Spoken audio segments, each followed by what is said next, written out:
Swamiji's life is, as all of us know, a life of selfless service to God and Guru.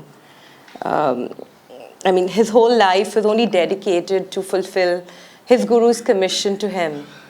And that's what he went on to do. As we know, he went on to create 9 communities across the world. He composed more than 300 pieces of music, probably 150 or more books. And all of that, he never took credit for. The greatest accomplishments that Swamiji did, they were not small. All that we read today, the tools that we have, but everything he offered to his Guru. This is what I constantly remind myself in today's day when we do things, small things at home, at work, to just offer it to God, Guru, Master's grace in our lives. And that's what I aspire to be, offering myself as a channel to Master and Swami's work, because that's who he was. Like, Swamiji's always drawn me. Since I came to Ananda in 2017. I never met Swamiji. I joined in 2017, so I never met him. But I always missed him deeply. I used to actually long and yearn because it was Swamiji who I felt drew me. I came to Ananda because I read Autobiography for Yogi, but it's Swamiji's radiating face and smile and his devotion, his love for God that used to draw me. So I used to really feel that I wish I had known. 2017, I came to Ananda. I used to pray that I wish I had come in 2013 or prior to that. I would have had some precious moments, if not years, with Swamiji. And I wasn't too far from here. My workplace since 2010 has been Saket, so very close to Panchsheel. And I just wondered that, God, why didn't you bring me to Swamiji before? To live in the presence of a true master and his grace would have been so beautiful. But then when I went on to meet other members of the Ananda founding family, right from the US, Daya Keshavji here, it was so touching. It was like living with Swamiji through them. And especially Swamiji's music. Since I joined the choir, Swamiji's music, it's so beautiful and deeply uplifting. For me, my last 1 year has been not less than a roller coaster ride, in my personal life. And it's really Ananda, and all credit to Swamiji for creating this family for us. And Swamiji's music, even now if there are moments that I'm feeling low, I just pick up the songbook and just read. And it's so deeply uplifting. So personally for me, I just offer myself to Master and Swamiji and just offer myself to fulfill his work that he has for me. Thank you. So I'd like to share my experience with Swamiji. I met him thrice, though I was very new to Ananda. And I couldn't see the greatness in him then. But today, when I just look back over the years I have been with Ananda, I just feel what a great man, what all he could achieve without having a running income, without having lots of money. What all he's created is something which is so difficult even for a person who has a lot of money and a lot of maybe facilities. And how he's touched my life is that I always used to think that finding God is a little serious business. But coming to Ananda, I just felt that it is, you just need to be joyful and be obedient to your Guru's teachings and just be a simple, selfless soul, and that's enough. That's how I feel that now I just live with that mantra, and life is very simple. Even when the challenges come, it's just that I can sail through easily. So thank you, Swamiji, for creating Ananda, for giving me my spiritual family, and for all the beautiful Sundays, which whenever I've come here, it's always that I go back with a lot of joy. It's never been even a single instance when I felt that, oh my God, I got up in the morning, why did I come here? I could have just had a lazy, nice Sunday. It's always been that thank God that I came here. It's kind of a charging which is enough for a week, even if it's a roller coaster ride. So that's it. So thank you so much. Thank you, Swamiji. Kept thinking, how do you quantify all the silent blessings, the tangible and intangible blessings that I have received. As Surina Didi was saying, that I don't even know how great a man Swamiji is. My earliest memory of him is from March 2005, the first Mahasamadhi event we had in India. And I've had the good fortune to meet him often. So I decided that, okay, now let me focus on the tangibles. So how he has affected my life is that I am so grateful that he set up Ananda. I was listening to a talk by Jyotish ji yesterday, and he said that the purpose of Ananda is a place where everyone, all the devotees, all the students, everyone who comes there feels supported, feels loved, feels the joy. It's a living role model. And that is what today, if I go somewhere else, I don't feel that connection which I feel here in Ananda. That magnetism, the vibration, that is amazing. And today morning when I got up, I had a headache. I didn't want to come. I wanted to stay in bed. And then I remembered what I was writing yesterday, making notes for myself. Say yes to life. Swamiji has brought us, I believe, for me at least, some of the best spiritual teachings. It's a very tangible benefit I get out of it. I have 2 daughters grown up, and they are going through all kind of, tumult, roller coaster. And even in my life, I see when, they come to me with a problem, pearls of wisdom, I mean, maybe it doesn't, I'm sure it does help them out. It just comes out. I've had the good fortune of listening to Swamiji's talks over the years many, many times. And there's always something Swamiji has brought to us, some teaching which just applies and I can give it out to them, and they take whatever they get out of it. So the spiritual teachings, there are many, but I believe this is one of the most grounded. Swamiji, let me say this, that is a living role model for these spiritual teachings. I'll give you a small example. Swamiji was buying a house in Gurgaon, and one of the property dealers cheated him. Everybody else around him was very angry, but Swamiji was not.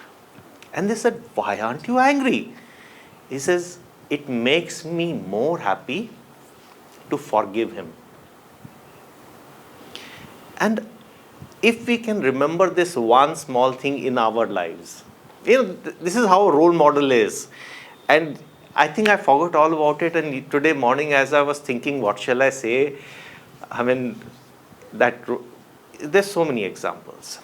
And I'm very thankful that I have Swamiji. Whatever silent, intangible blessings, I'm guided, I'm blessed, I'm guided, I'm protected. There are times when I feel that, have you had this thing that somebody comes and puts his hand on your elbow and guides you through, or maybe small of your back, chalo chalo. So I have that experience.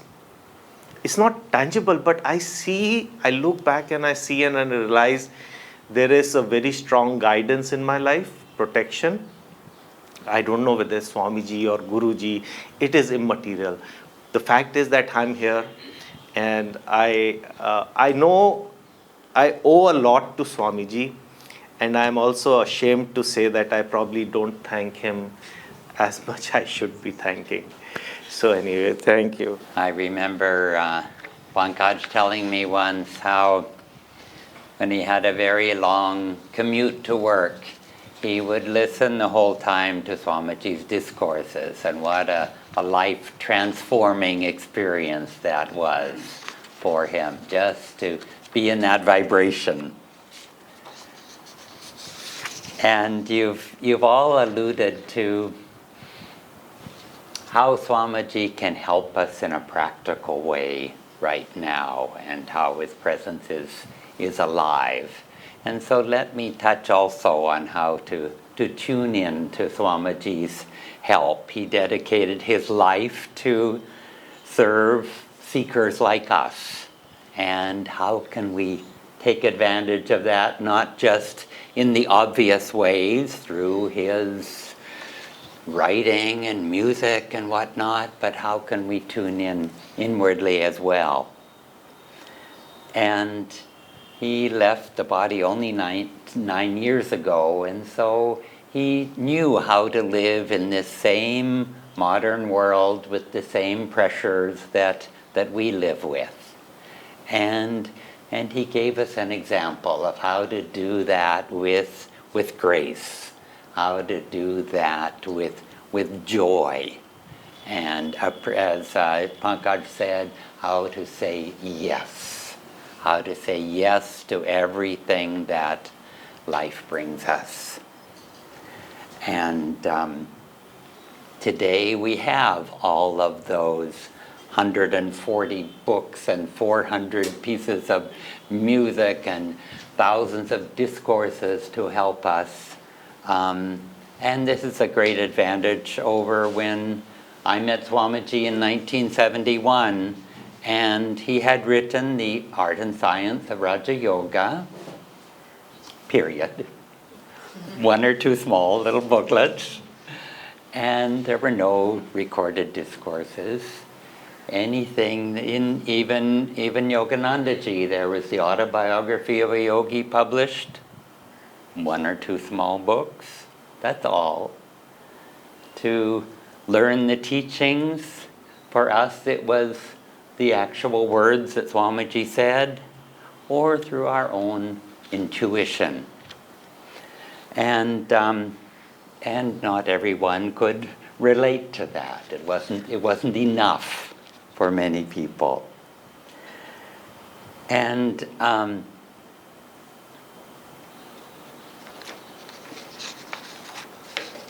in the whole time that I was with Swamiji over 40 years, I had the chance to observe how he worked at close quarters.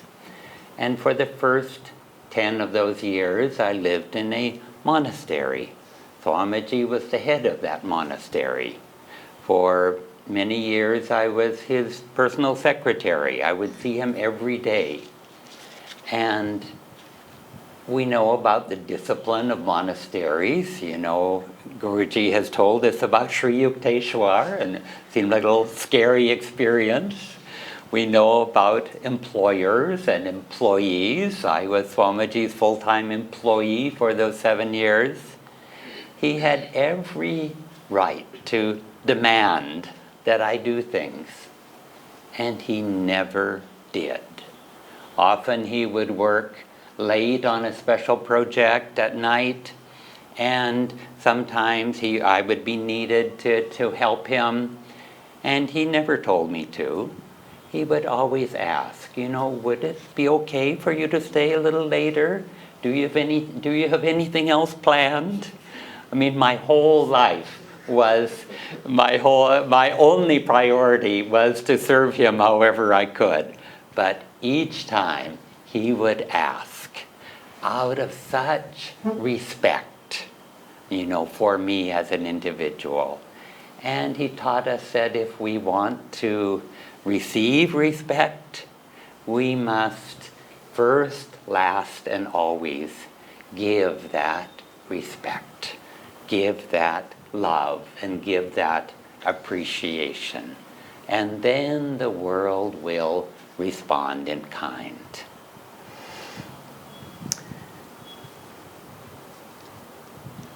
Swamiji said that there's plenty of teachers What is needed now are examples of how to be a true disciple. And that was his approach.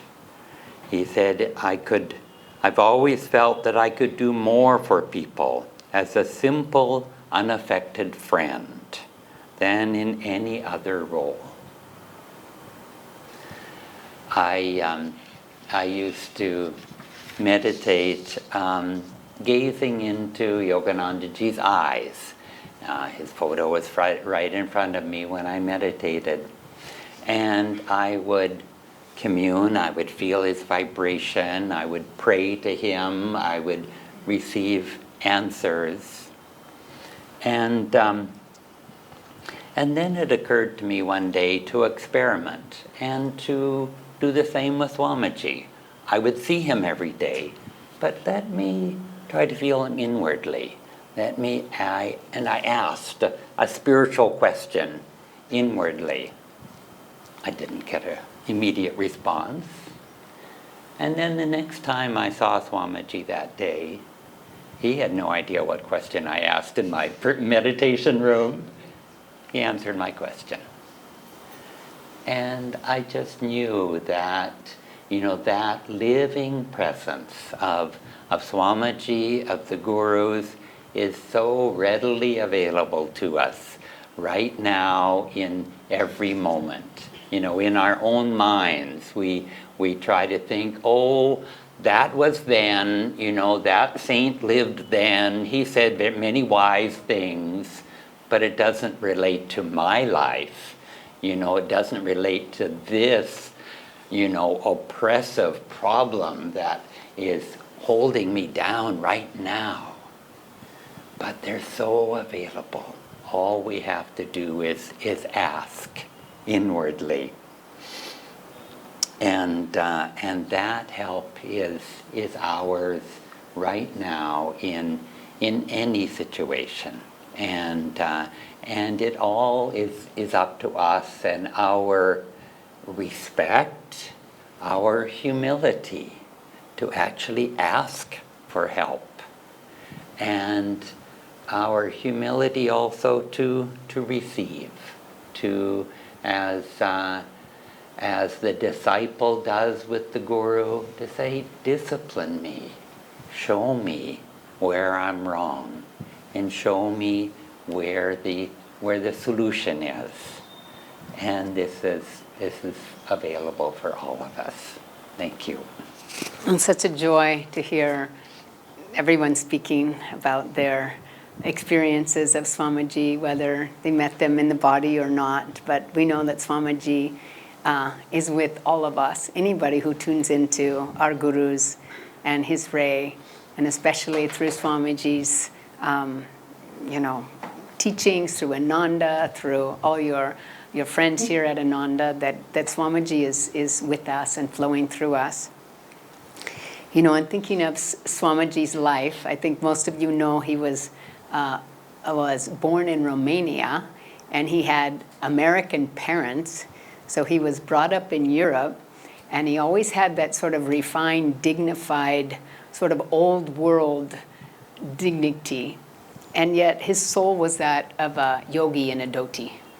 That was always his soul, and how he led all of us. And then he had that outward enthusiasm and exuberance of practicality and let's do it now of Americans, So he was a world citizen. Swamiji was really a world citizen, and he spoke many languages, and he lived in many different countries, and he just had that adaptability, just like any yogi would, that we relate to the souls of people, not their outer appearance or even their outer culture necessarily. And he wrote so many songs, one of them being Brothers. The words and customs vary like waves upon the sea. One life beneath the surface binds everyone to me. Who knows the truth knows all men as brothers. So, so he has, in his creation of Ananda and bringing up his students, master's disciples, his students, through all his training, he has also molded his students to be world citizens. And so many of the people that he brought up are sharing and serving all over the world. And that's also why we have communities all over the world. And if you're with Ananda very long, then you end up meeting people from other countries or going to those countries, and you also feel that our spiritual family, even though we may be in India right now, if you go to America, it feels exactly the same. If you go to Assisi, if you go to Italy, it feels exactly the same. We're just brothers and sisters, and we all love Master, and we're all sharing the light that flows through our rays of Masters. And I think this is one of the most wonderful things that Swami gave us, was this ability to serve Masters, to serve our line of gurus. Because most places you can't just kind of come, attend, learn. Of course, here we learn Kriya Yoga, we learn meditation, we learn so many different aspects of the yogic path. But we can serve. Each of us actually should be serving, because it's through serving that ray can flow through us and transform us. I must say that I used to be extremely selfish. And in some ways I still am, but much more so then. And, it's only through serving. It's like, what can I give instead of what can I get? Because I might have shown up at Ananda thinking, what can I get? And obviously sometimes when we're shopping the spiritual paths and things, you think, okay, what can I get from this one? What can I get from that one? And we always, what's in it for me here? But, as soon as we shift and start saying, what can I give here? That's when the power of this ray can transform us. Because all of a sudden it's like we're doing it for them. Even if we're not even that aware that we're doing it for them. We start being around other Guru Bhais that are serving. We start, okay, I have to share something out loud. I should read something. And all of a sudden just the vibration starts to filter through. And suddenly we look back and say, wow, I'm a different person. And so I think it's one of the greatest things that Swami gave us was Ananda, with Ananda, is our ability to serve Master's work and be changed by it. And Swami was, as you have said, it was the role model for that. For Swami, it was Master's will be done, thy will, thy will. And, through all the trials, the outward trials of Swami's life, thy will be done. In the end, he was just feeling so much bliss, and just tried to give us some of that bliss. And that example of that Ananda, and he said, Ananda is here to help people find God. That's the only reason for Ananda. And that, some of the two most important things is to have fun, or to be happy. And how do we be happy? How are we happy? We can be happy right this minute and then go home and be unhappy. So the goal of Ananda is that we are happy, even-minded and cheerful all the time, just like Krishna told us to be even-minded and cheerful. But to be happy all the time and to be able to choose a consciousness of joy takes following the teachings and takes a lot of self-effort. So, our roles as disciples of this path are to be able to choose a consciousness of joy and remain there, and all the effort, self-effort that might take for us to practice the teachings. But then if we are putting out our self-effort, that grace comes through, because we're opening ourselves to be transformed in that effort of always maintaining our center and that joy. And then the other, like Keshava said, respect and harmony to others. And if we, as the disciples of these great gurus, cannot be role models for others. I mean, we're Kriyavans, or we're almost getting Kriya, and we're disciples of these great masters. If people look at us and see us in moods, or see us losing our tempers, they'll think, what kind of power is flowing through you? What are you receiving as disciples of these gurus? Actually, it's our job to serve others joyfully and to forgive, as Pankaj said. I'm happier when I forgive. So just practicing the teachings. And if we can be role models then it doesn't matter that Swami left his body 9 years ago. I mean, we all miss him and wish he were still in his body, but, you know, just like Master's no longer in the body, you know, they need hands and feet on the ground. And that's us. We came in to do that. And so as role models, as examples of the vibration of these masters, we can continue the power that they brought. You know, and that's our roles as disciples, to continue that role. And it can go on for generation after generation after generation, as long as we're attuned to their vibration and we're sharing their vibration. And this is how, you know, their consciousness is eternal. Because people need to feel that consciousness through us. So that's our job. When Swami left the body, he sort of like, you know, he passed the baton. Master passed it to Swami and maybe his other direct disciples, and Swami passed it to us. And I remember somebody saying, as soon as Swami left his body, our jobs just got a lot bigger. So that's for each of us. And Swamiji is so, I know, pleased that we all came out on a Sunday morning and that we didn't stay in bed, we came. And so please, keep coming on Sundays. That spiritual satsang of being all together uplifts us all. And this is the way that we maintain and have the vibration of our masters continue to, for all time and for all souls. Joy to you.